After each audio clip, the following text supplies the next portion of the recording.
Question number 4, बस second part, question number 4 second part. Without expanding evaluate the following determinants, यानी कि without expanding evaluate the following determinant, आपको बिना किसी expansion के इस डिटरमिनेंट की वैल्यू फाइंड करना है, ठीक है। तो क्वेश्चन नंबर फर्स्ट पार्ट आप जो इसके पहले आपने पढ़ा था, ठीक है। सेकंड पार्ट में आपको पढ़ा है, तो फोर्थ का second part, let determinant B a raised power x plus a raised power minus x whole square, ठीक है, और a raised power x minus a raised power minus x whole square 1, ठीक है। ये क्या हो जाएगा a raised power y plus a raised power minus y whole square, a raised power y minus a raised power minus y whole square 1, फिर a raised power z plus a raised power minus z whole square, a raised power z minus a raised power z whole square 1, ठीक है। अब इस determinant को find करना, तो इसमें हमको क्या करना, बिना किसी एक्सपेंशन के, विदाउट एनी एक्सपेंशन, इसकी वैल्यू आपको फाइंड करना। तो इसमें क्या करेंगे, प्रॉपर्टी ऑफ डिटरमिनेंट अप्लाई करेंगे, और प्रॉपर्टी ऑफ डिटरमिनेंट अप्लाई करके हम ये दिखाएंगे कि दो रो या दो कॉलम आइडेंटिकल हो जाते हैं, या फिर एक रो के सभी एलिमेंट 0 हो जाते हैं, या फिर एक कॉलम के सभी एलिमेंट 0 हो जाते हैं, या फिर एक कोई रो दूसरी रो का एक कांस्टेंट मल्टीपल है, या कोई एक कॉलम दूसरे कॉलम का एक कांस्टेंट मल्टीपल है। अगर ये दिखा नहीं है तब फिर वैल्यू ऑफ डिटरमिनेंट हमारी क्या हो जाएगी, 0 हो जाएगी, ठीक है। तो चलिए आप क्या करें, किसी दो कॉलम को आइडेंटिकल दिखाइए या फिर दो रो को आइडेंटिकल दिखाइए। तो चलिए इसके लिए क्या करेंगे, हम a plus B whole square का फॉर्मूला इस क्वाड्रेटिक एक्सपेंशन में करते हैं, इसमें करते हैं, इसमें करते हैं, इसमें करते हैं, फिर उसके बाद आगे फिगर क्लियर किया जाएगा, फिगर क्लियर हो जाएगा कि इसके आगे क्या करें कि जो दो रोज हमारी या दो कॉलम हमारे आइडेंटिकल होते हैं, ठीक है। तो देखिए इसको स्पेंड करिए तो क्या मिलेगा, इसको स्पेंड करिएगा तो a plus B whole square क्या होता है, a square plus B square plus 2ab ना, जिसके कारण ax होल स्क्वायर हो जाएगा और plus a minus x whole square हो जाएगा और plus 2 into ax a raised power minus x है, फिर ay होल स्क्वायर हो जाएगा, फिर plus a raised power minus y whole square हो जाएगा, plus 2 into a raised power y a raised power minus y, az whole square हो जाएगा और plus a minus z whole square हो जाएगा, plus 2 a raised power z a raised power minus z है। फिर इसको स्प्रेड कर दिया, क्या हो जाएगा a x होल स्क्वायर और plus a raised power minus x whole square और plus minus 2 into a raised power x into a raised power minus x है। इस टाइप से a raised power y whole square और plus a raised power minus y whole square minus 2 into a raised power y into a raised power minus y, ठीक है। फिर a raised power z whole square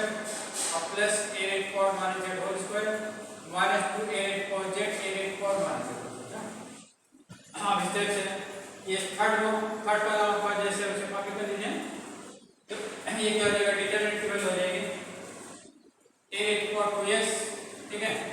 plus a raised power minus 2x और plus 2 into a raised power x minus x, ठीक है, a raised power 2y plus a raised power minus 2y plus 2 a raised power y minus y है, फिर a raised power 2z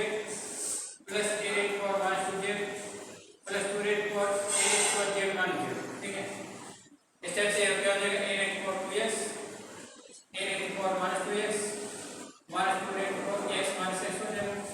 a raised power 2y a raised power minus 2y minus 2 a raised power y minus y, ठीक है, a raised power 2z a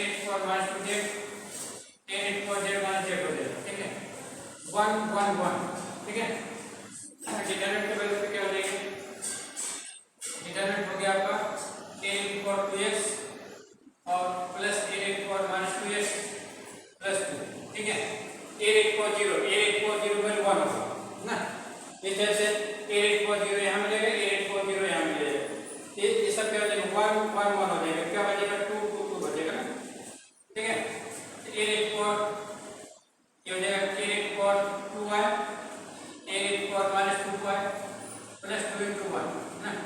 a raised power 2z, a raised power minus 2z plus 2 into 1, ठीक है, a raised power 2x, a raised power minus 2x, a raised power 0, ठीक है, इस तरह से a raised power 2y, a raised power minus 2y, 2 a raised power 0, a raised power 2z, a raised power minus 2z, 2 a raised power 0, 1 1 1, ठीक है। अब यहाँ पे डिफरेंस तो क्या हो जाएगा,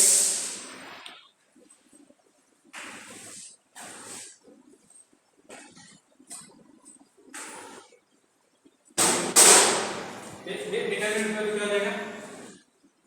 ये हो जाएगा आपका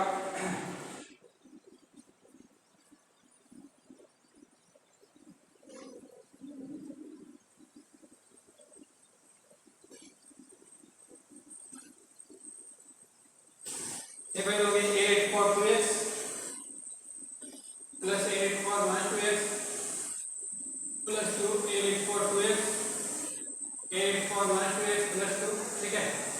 a raised power 2x, a raised power minus 2x plus, ठीक है, a raised power 2x,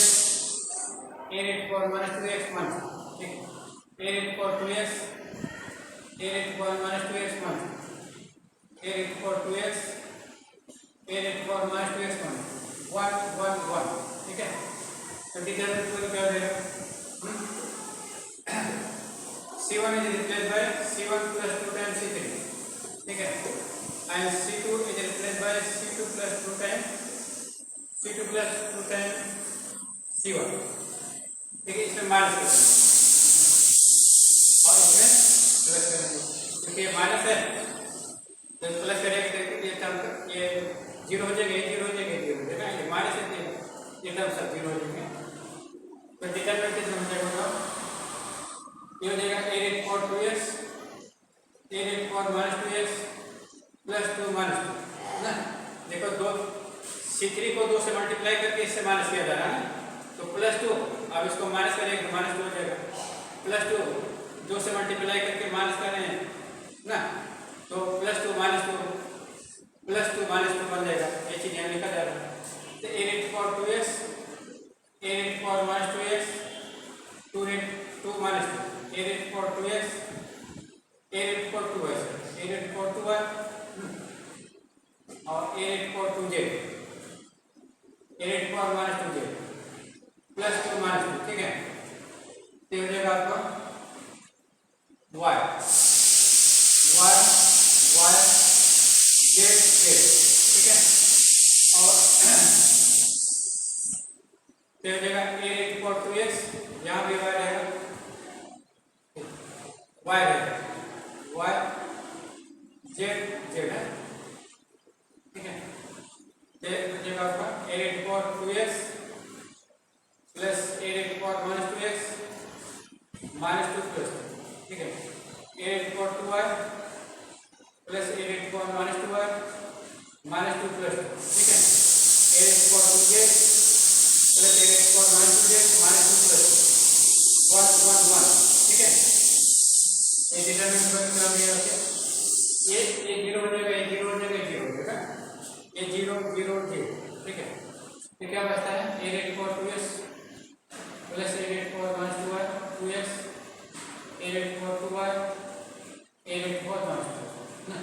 a raised power 2z, a raised power minus 2, ठीक है, और a raised power 2x plus a raised power minus 2x, a raised power 2y, a raised power minus 2y, a raised power 2z, a raised power minus 2z 1 1 1। तो देखिए इसमें दो column same हो गए ना, देखिए दो कॉलम c1 c2 क्या है सेम, तो c1 है वह c2 ना, तो ये 2 column of a determinant is same, then value of determinant is 0। अगर किसी डिटरमिनेंट में दो कॉलम सेम हो जाता है तो वैल्यू ऑफ डिटरमिनेंट क्या हो जाता है, सेम हो जाता है, 0 हो जाता है ना। यहाँ पर c1 c2 क्या सेम, c1 c2 क्या सेम है, इसलिए वैल्यू ऑफ डिटरमिनेंट क्या हो जाएगा, 0, डिटरमिनेंट वैल्यू ऑफ 0, ठीक है, ये आपको